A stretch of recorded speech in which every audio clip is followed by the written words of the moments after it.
Well, if you're visiting, we're doing this sermon series. We've been doing it for 6 or so weeks.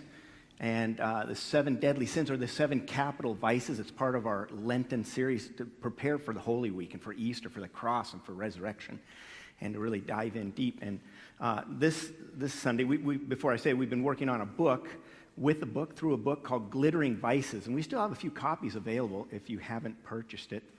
And it is just an outstanding book, very, very readable, very practical, very helpful, and would encourage you to get it. We've been bouncing around in the series, not following the sins as they're listed in the book, and today we are coming to the sin of lust. Now, the church, through the years, to be honest, if we're really honest, has not been very good about talking about sex or lust. It's profoundly uncomfortable with the subject and would rather just avoid it. And I can assure you that that's the case, because that's exactly what I'm feeling right now. and as I pondered this all week long and wrestling through the book and scripture and pondering and praying, the recurring question just kept coming through my mind over and over and over. And it's, why on earth did I not give this to Bruce? I mean, if there was ever an associate pastor Sunday, this is it. This is it. And so I thought, you know what's funny is I thought about this. We did this book, some of you will remember, like 8 or more years ago. And I was smart then, and I gave it to Kent, Pastor Kent, who in turn gave it to Wayne. None of us want to talk about this. But here we are. And I suppose the only way forward is just dive in deep and to go for it. But before we do, again, it's important to understand kind of the framework.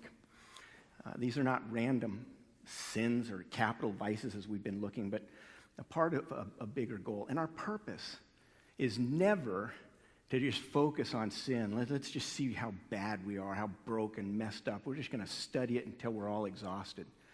That's never our purpose. What we want to do is be a people who are free, increasingly free of the stuff that binds us and hurts us and crushes us, the things that pull us away from God. And we want to be free of those things. And that's why we look at these, to have the courage to see what it is that hurts us, and also to understand what Jesus died to free us from. And so we look at this, and at the heart of it, there's this great quote from St. Augustine. St. Augustine is in Florida. St. Augustine's in heaven. And so that's how you remember the difference. I mean, he says this: "You have made us for yourself, O Lord, and our hearts are restless until they rest in you." I think that is a great quote. It comes out of a book called The Confessions, which is a big, thick book of his autobiography.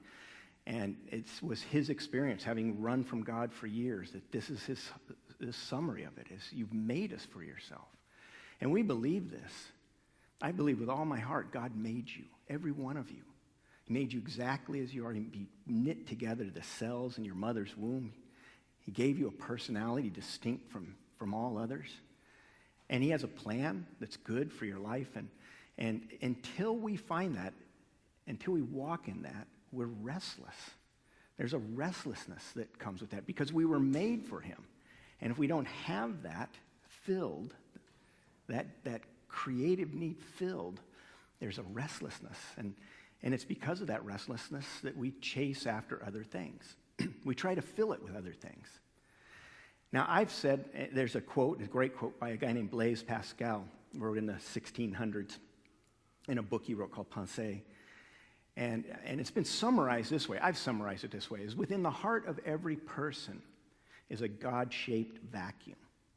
And it's a great quote, but that's not actually what he said. It kind of summarizes what he did say, which is a little longer and a little more complex, but take a look at it. This quote's actually better. He says, "There was once in man a true happiness, of which there now remains to him only a mark and a trace, an empty trace, which he in vain tries to fill from all his surroundings, seeking from these things absent the help he does not obtain in these things present. But these are all inadequate, because the infinite abyss can only be filled by the infinite and immutable, that's unchangeable, object. That is to say, only by God himself. He only is our true good. And since we have forsaken him, it is a strange thing that there is nothing in nature which has not been serviceable in taking his place. He goes from this to make a long list of things. It's really interesting. He names a lot of things like idols and money and prestige and power. But he even says cabbages and leeks. I mean, he names it all. Everything's going after the heart. But it's a great picture. It's a great quote. And it's a paraphrase of that or to say that within the heart of each person is a God-shaped vacuum, is where he says there's all these inadequate things that we try to fill our lives with that maybe we'll have meaning from them.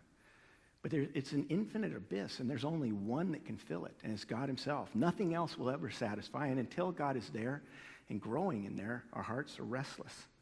And so we've looked at the 7 deadly sins, the 7 capital vices. Remember, they're not so much things that we do, and pride's the beginning, and sloth and vainglory and anger, and envy, avarice or greed, gluttony and lust. Today, the heart of all these is pride, but they're not so much things we do as the characteristics that are in our very souls, our nature, from which all the things we do bubble out. Murder comes out of anger, but so does acting like obnoxious on 405 at 4 in the afternoon. They all come out of anger, that thing that's sitting down inside, and we want to learn how to get rid of that. Squash it down, let it die. Lust is just one of those many things, and we see that Pascal's quote works really well. These are all inadequate. All the things we try to fill the abyss, the infinite abyss, because they can only be filled by God, the infinite and immutable, the eternal one. And so there are people, we all do it. We all know that we're lacking something. We yearn for a full life. We yearn for joy. We yearn for happiness. But we seek it in crazy ways. For example, we seek it in money, avarice, greed. We try and find things. If I just had that new car, a car like that, then it would be great. It'd be fun. Maybe you've heard this said. One of my brothers says this all the time. He'll see something really fun or exciting, like a new car or a toy, and his phrase is, "Oh, if I had that, it would fix my life." And of course, it's a joke. But we kind of feel that way, don't we? Subconscious, way down, we start dreaming of purchasing that thing, a bigger house or a smaller house that's nicer, or new furniture, or new toys, whatever it might be. We just think, I'll be happy if I had those things. There's nothing wrong with the desire to be happy, absolutely nothing wrong. But when we try to fill that hole, that infinite abyss, with things, it's just not going to work. And the same works for all of these things. And today we look at lust, and for many there's an attempt to try and find meaning in life by seeking sexual release, sexual pleasure, pursuit of sex in some way or another, in the hope that will bring joy, that will bring peace, that will bring what I'm lacking.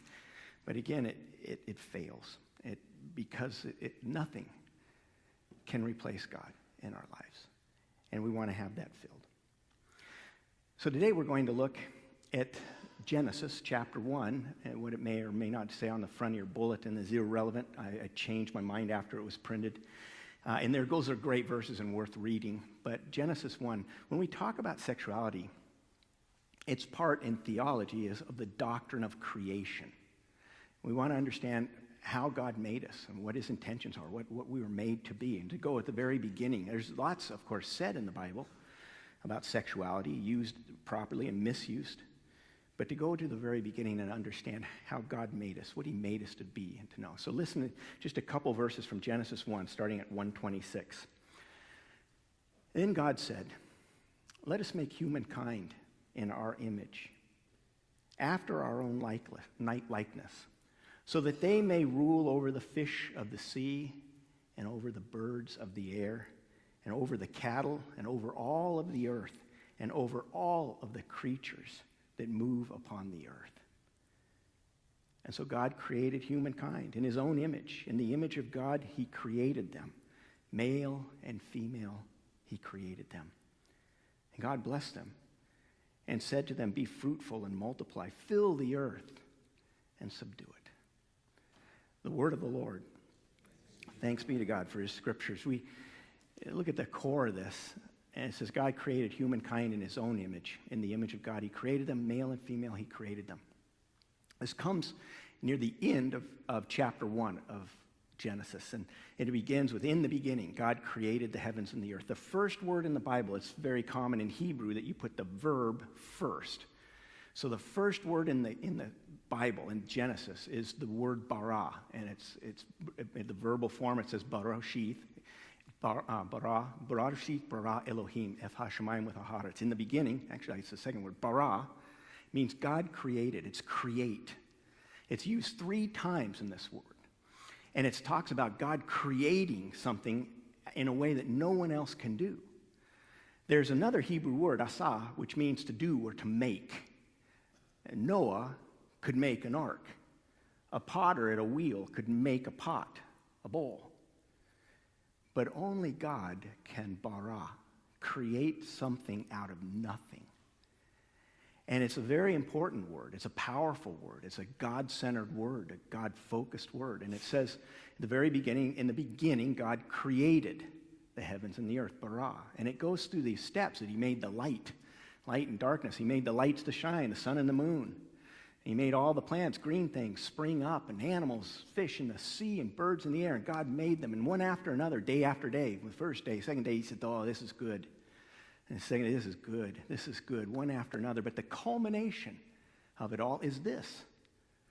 The idea that people are the crowning glory of his creation, the ultimate of what he made. And notice that how it's said here is that it's, in this description, chapter 2 has a little more detail and a different view, but in this here, it summarizes by saying he made them male and female, equal. The word that's used is humankind. Not made the man and somehow woman later, but both of them equal, humankind. He made them. And it's a bara kind of make that only he could do, the shaping of who we are by his power and according to his will. In his image he made us, and there's a lot there that we don't have time to go into. In the image of God, he created them, male and female. He created them. Now, you may have noticed that there's a difference between men and women, and it's intended. It's God's creative will. That he made us different. And it's not just a physical difference. There's a lot of difference. And I can think of Linda and me and how there's so much in our lives after almost 37 years of marriage that we're different. And obviously not just physically, but different in the sense of how we just look at things, how we solve problems, how we have perspective. And what the truth of it is, the beauty of it is, the thing for which I'm so grateful is that I find I am much more whole having her in my life, bringing things into my life that I lack. Perspective, different ideas, a different way of seeing the world and relating to people. And she teaches me that. She brings into my life or makes part of my life more whole than it would have been without her. The Hebrew word, Bruce and I have talked about this, is the Hebrew word in Genesis 2 of God taking a part of the man. It's translated rib, but it really is not probably accurate. It's like his side. And the idea of Hebrew among the rabbis is that God, when he had one person and he cut him in half and made two, and they're yearning to be together. That man and woman were made different, but yearning to be together. And it's complementary. There's a complementarity to our creation.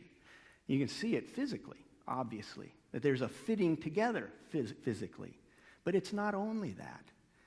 That we were made emotionally to fit together. We were made spiritually to fit together. And this is all part of the created order. This isn't something that happened apart from God. This isn't something that happened independent of his will, and he saw, oh my gosh, I can't believe what they're doing with themselves. He made it this way. And he made sex and sexuality to be a part of that. It's not something we invented, but something actually, as crazy as it may sound, something that's part of bara. Something that he created out of nothing to be a part of this whole enterprise of what it means to be human. And it's his creation, and it means it's to be lived out in the way that he created, the way he intended. Now, one of the things about our church, one of the things that we're even named for, is the word evangelical. That word, we became part of the Evangelical Covenant Order of Presbyterians about 7 years ago or so, and it probably was the wrong time to put evangelical in your name, the way the culture's looking at it and understanding it. But by and large, you need to know that the word is completely, almost universally misunderstood by the press and by the world. It does not mean fundamentalism. It's entirely very different. It means a lot of things. It really goes back to the 16th century in one sense, and it goes back to the first century in its heart. It just means focused on the gospel of Jesus, who he is, what he's done.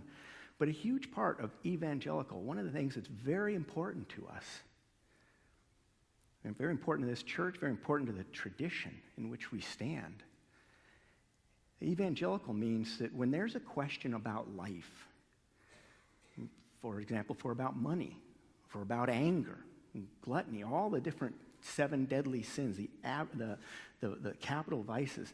When there's a question about these and we seek an answer, evangelicals go to the Bible.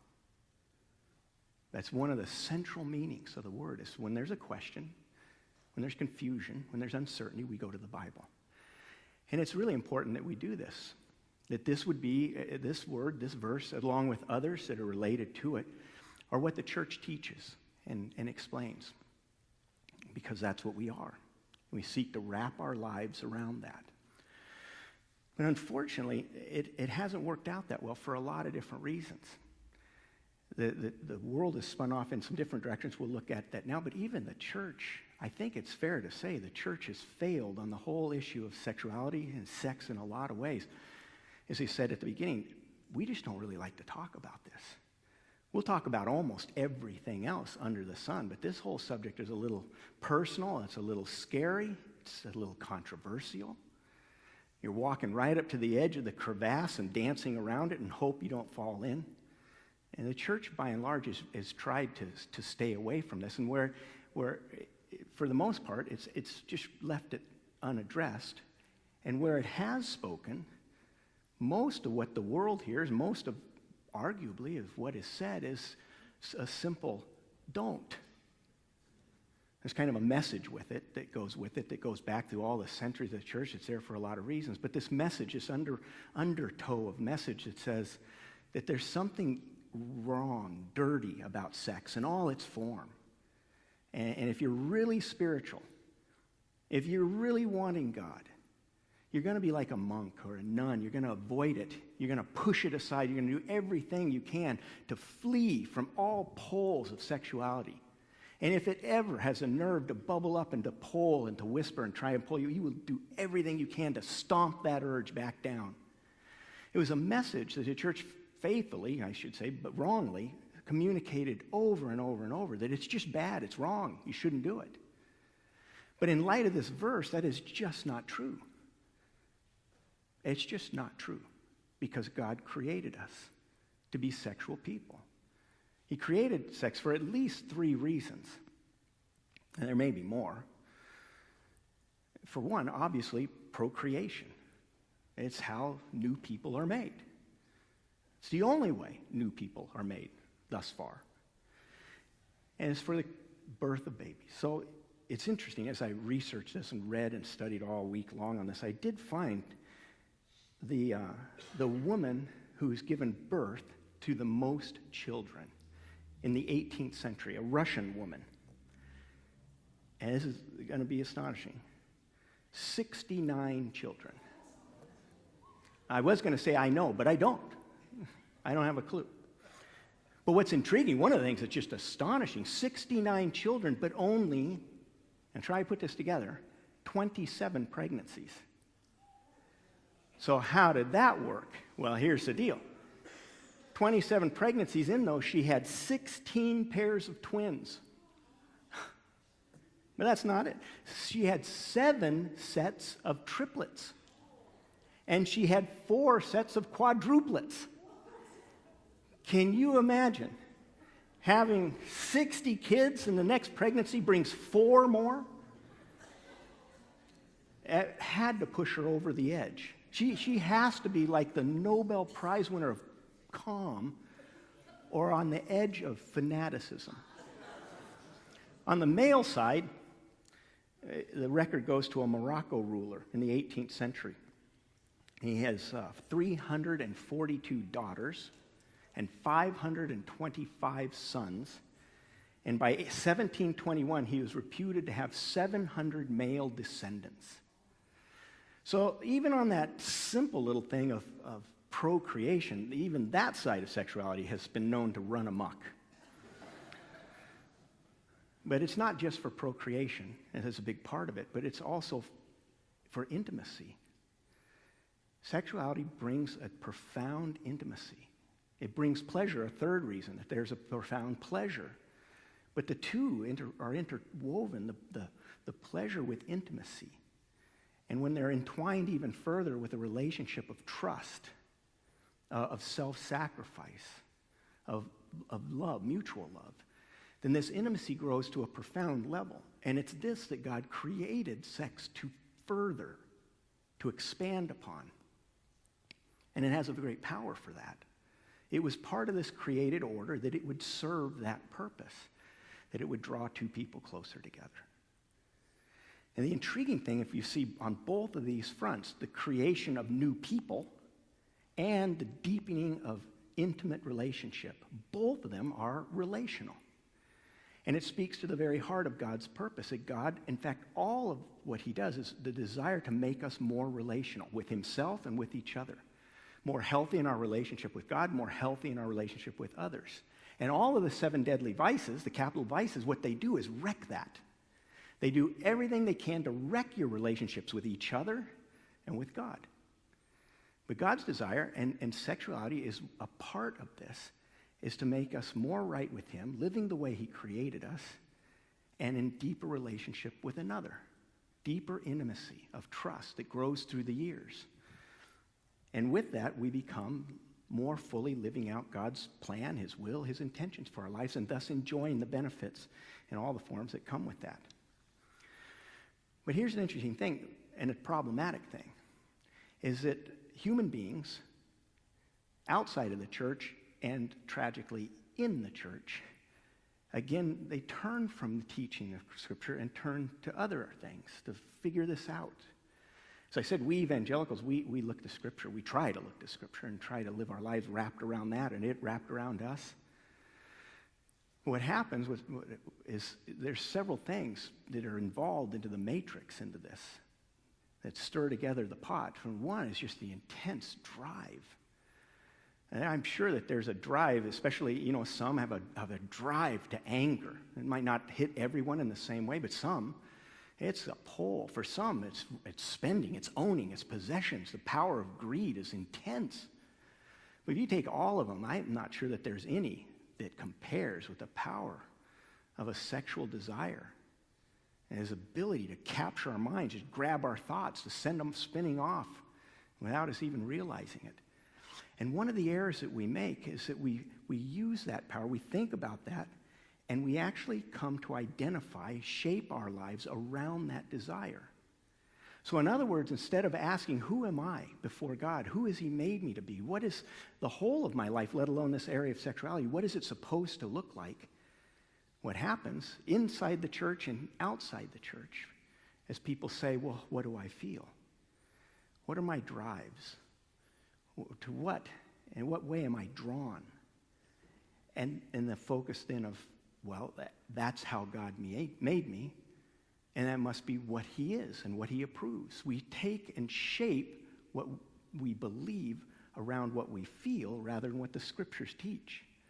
We allow another authority to describe what's reality, and we move in that from just the problem of a misplaced sexuality into the profound problem of idolatry. Because what we're doing is shaping God into our own image. I feel that God is this. And if he's this, or even more, I feel that sexuality is this, should be practiced this way. And if it is, God made it this way, and this is who he is. And we shape God in the form of idolatry into our own image. And we are all prone to that. There's not a person in this room, not a person in this world that doesn't try to mold God into the image we want him to be. It's idolatry.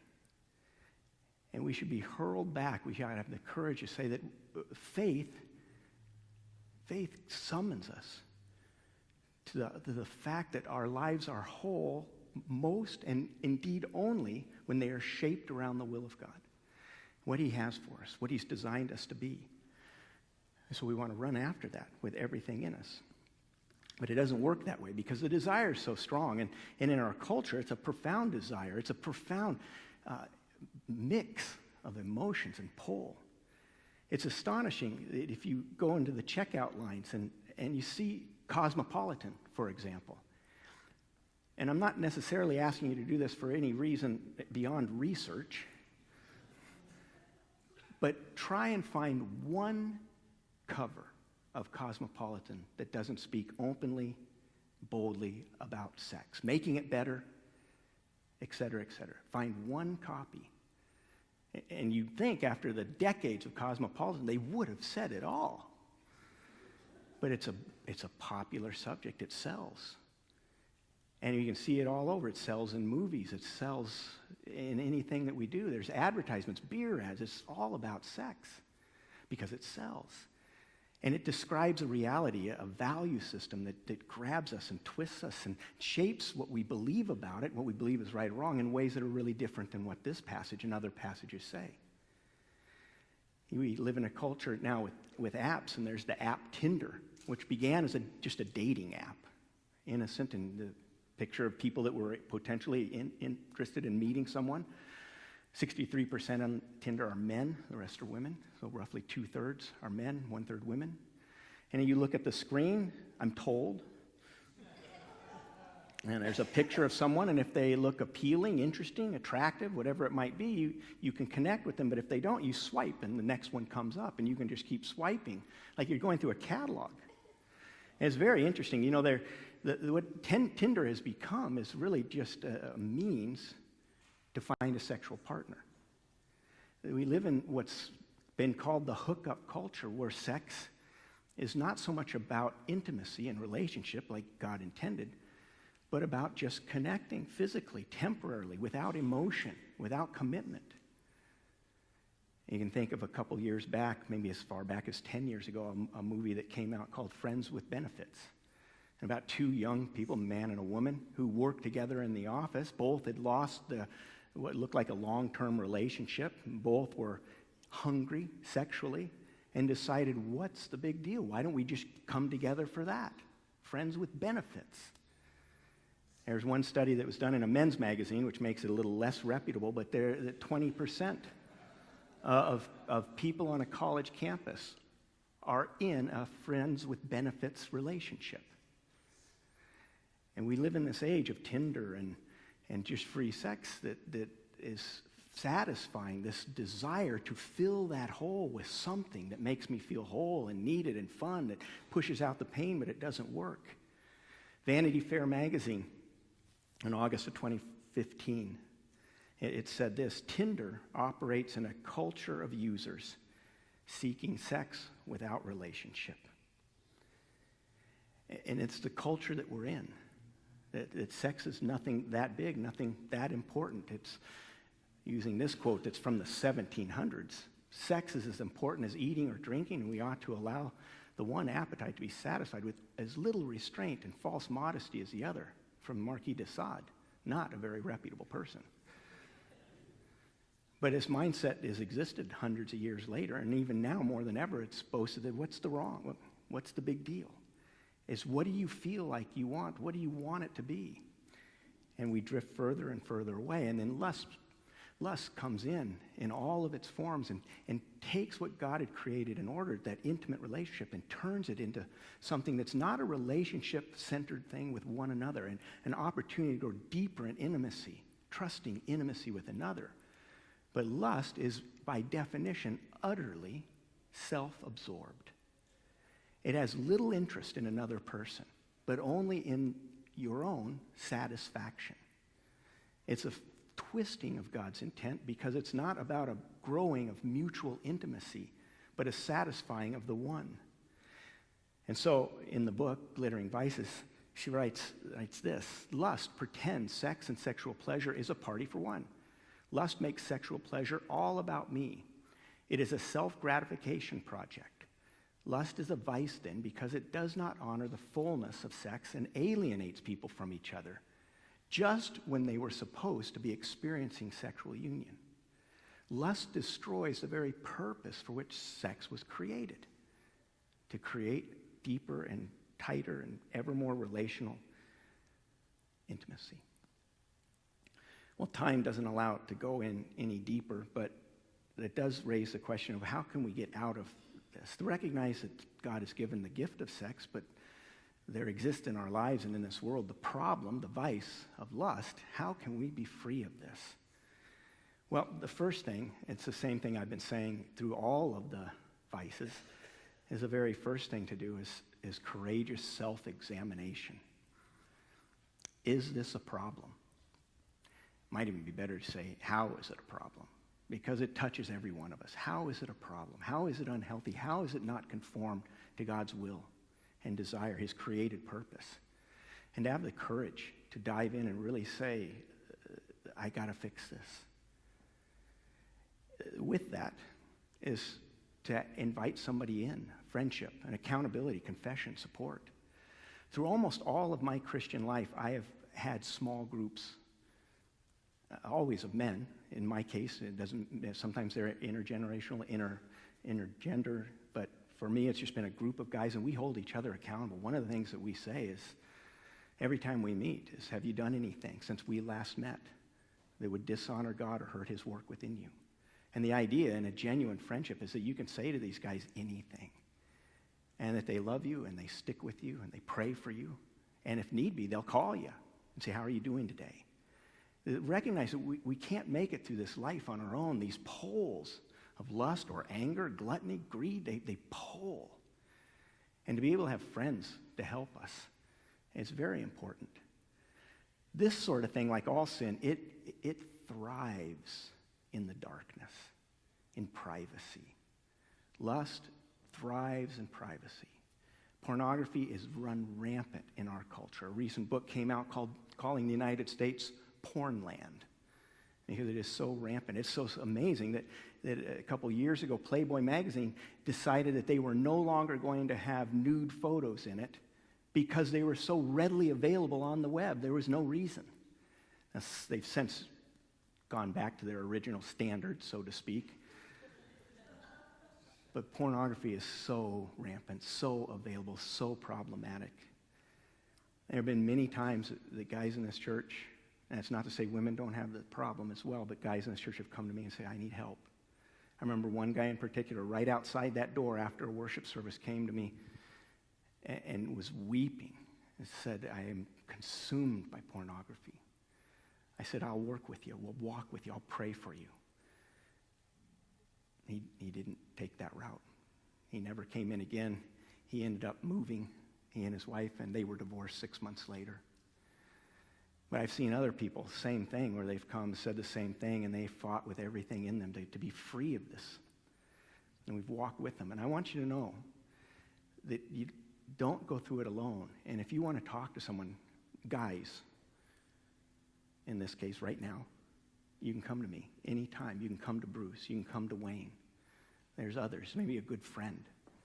You can come and talk, and you will not be judged, because there's nothing you're experiencing that I'm not either. We're all in this battle together, and you will not be judged. And for women, it's not appropriate for me probably to talk with a woman on this issue, but we no longer have Marcia, Pastor Marcia, on our staff, but Allison, for one, has agreed as an elder at church. You can talk to Allison about this. If you want to talk with somebody, Tammy would be happy, if happy is the right word, to talk with you about this. And we want to be able, Kim Lindy, is where Kim's over here, has agreed too, that she'd be willing. We don't want you to go through this alone. If you're ashamed to tell us, and we get it, then find a counselor. And go up to Westlake or go to Santa Barbara, go completely out of this area, but whatever it takes, open yourself up to another to be free of this. You can't do it alone. And you need the help of someone else who will pray with you. And next, along with this, is the suggestion. It might sound at first glance like I'm just calling you back to the Victorian old church negative view of something to do. And it might come across that way. The word is often seen that way, but it really is a rich word, an ocean depth of meaning behind a simple word that's so often misunderstood, and it's to lead a chaste life. Chaste, chastity, it sounds like such an old Victorian, useless, and out of common thought word. But it really, by definition, has a lot of value, especially when we understand what it means. Refraining from sexual intercourse that is regarded as contrary to morality or religion. That goes back to our evangelical heart to say, God, what do you want me to do? It doesn't say that sexuality and the practice of sex is wrong. It means to practice it in the way it was designed to be used. That's the right way, and practice away in the right way. And that's, with that, virtuous, the virtues. To not engage in sexual relations, to be celibate. There are people who are called to that. God bless them for amazing reasons. And for the work of his kingdom, God has blessed and called people into this life. And if you are, don't be in it alone, because you too need the support of brothers and sisters. But sometimes God does that. Be free from obscenity, to be decent. Don't we all want to be understood in that way? Pornography hides under the covers, so to speak. It hides and thrives in the darkness because in all reality, we're ashamed of it. We wouldn't want anybody to know what's being watched in private. But wouldn't it be better to have a life that's decent to the core of your being? A life that's decent. It's one of the virtues, and it's like the other virtues that we've looked at. Instead of being an angry person, to be tender and gentle. That's my character. I want these things in my life. I want to be a decent person, truly decent, with all that it means to the core of my being. I want to be tender, gentle, free of materialism, to be different, to be undefiled or stainless. It is a beautiful word that the stains of this world can't touch you. To be undefiled, pure in style. Well, how do you do that? How do you do all of this? Well, if I'm really honest, I can say I don't really know in detail. But in general, I know what I'm trying to do and can only give you this. From Romans 8, it says these words. So then, brothers and sisters, we're under obligation, not to the flesh, to live according to the flesh, those desires. For if you live according to the flesh, you will die. But if by the Spirit you put to death the deeds of the body, you will live. For all who are led by the Spirit of God are the sons of God, children of God. And for you did not receive the spirit of slavery, leading you again into fear, but you received the spirit of adoption, by whom we cry, Abba, Father. The place where I am fighting in these vices is in the center of this verse, where it says, by the Spirit put to death the deeds of the body, the deeds of the flesh, literally. That I know that I have no power over the pole of lust, or for that matter, greed or anger or gluttony. I have no power. And I am desperately in need of a spiritual life in me that will save me from those things. And so it hurls me, and I urge it to hurl you to your knees and to say, God, help me. I want a chaste life with all the beauty that means, all the fullness that means. And it's beyond my grasp. Spirit, put to death the things that are in me, that are robbing me of the fullness of life you intend. I am helpless without you. Put to death in me the things of the flesh, that I might live for you and know the fullness of life that you have. It's a prayer. It's a way of life. It's a constant spiritual discipline. God, put to death by your Spirit in my life the things of the flesh.